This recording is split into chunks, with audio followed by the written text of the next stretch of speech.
eto every time na nakakasama ko yung, may family members, Aha, aha. lagi ang tanong, "Kailan ka ikakasal? Kailan mo planong magkaanak? Oo, Plano mo bang magkaanak? Plano correct. mo bang ikasal?" Aha. Parang 'pag nagkaroon ka ng partner, ang next step lagi is The marriage marriage. tsaka baby, 'di Oo, ba? Pagpapamilya. correct. And alam mo wala naman talagang problema. Mali. Alam mo tayong mga Yes. Pilipino, we're very family oriented. Hmm, Nakikita natin ang mga, anak mhm. as a blessing, 'di Yes, ba? it is. Whether or not it was Aha, intentional.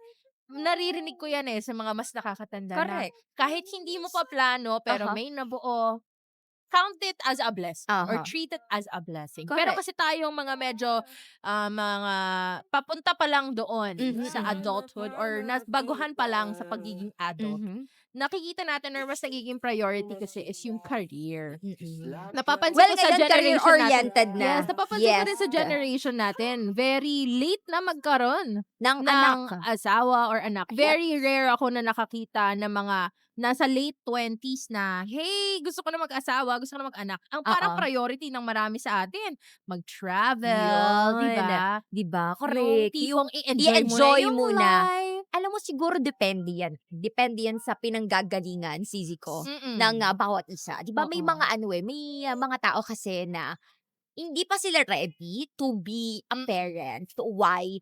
Kasi they experience to have a broken family. So, Oo. bunga sila ng broken family. So, wala silang role model on how to be a good parent.